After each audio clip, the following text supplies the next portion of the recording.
Congress working committee की बैठक है और उसमें हम लोग सब जा रहे हैं। तो एजेंडा तो हम लोग को पता नहीं है, लेकिन एक हैदराबाद के बाद बहुत जल्दी दूसरी मीटिंग हो रही है। तो मैं समझता हूँ विधानसभा से चुनाव से संबंधित होगा या लोकसभा से संबंधित होगा। एजेंडा हम लोगों को इसके बारे में जानकारी नहीं है। हाँ, सभी नामों पर चर्चा हुई है, ऐसा थोड़ी है। जितने आयोजन आए सब पे चर्चा हुई। ब्लॉक से, जिला से जो रिपोर्ट आया है, सर्वे में जो आया है, जो नेताओं के रिकमेंडेशन है, सबके बारे में विचार विमर्श हुआ। और अब वैसे भी मध्य प्रदेश का इसी की बैठक चल रही है। बड़े राज्य हैं, तेलंगाना भी बड़ा है, हम लोगों को तो छोटा राज्य जल्दी हो जाएगा।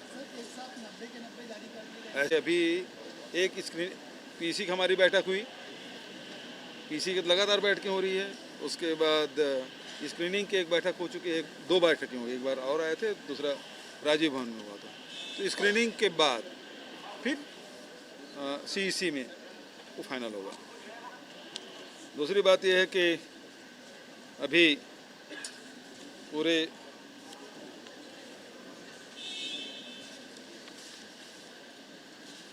सबसे पहली बात यह है कि इतिहास में पहली बार पावर कंपनी फायदे में आया। 2 तिमाही में 274 करोड़ की कमाई की।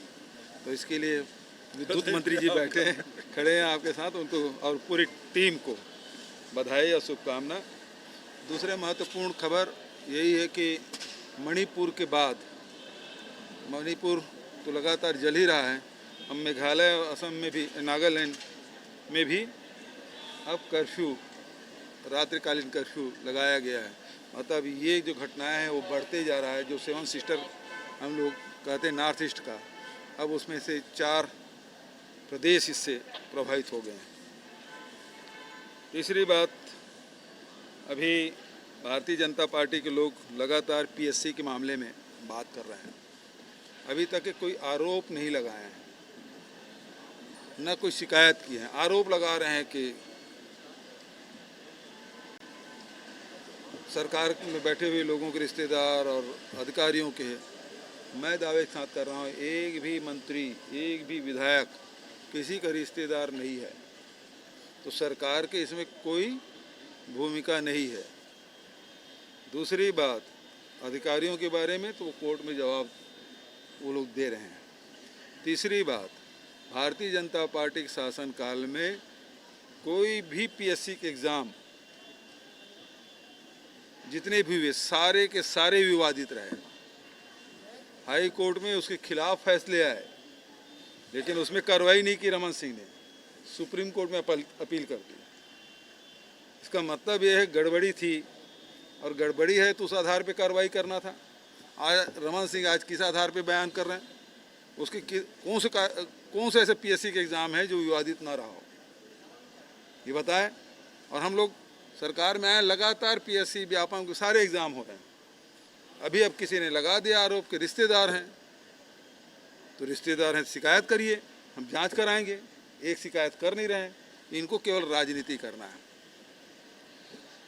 चौथी बात, रमन सिंह जी, एक महत्वपूर्ण अभी घटना घटी। भारतीय जनता पार्टी के लिस्ट लीक हो गया। लीक हुआ कि लीक कराया गया?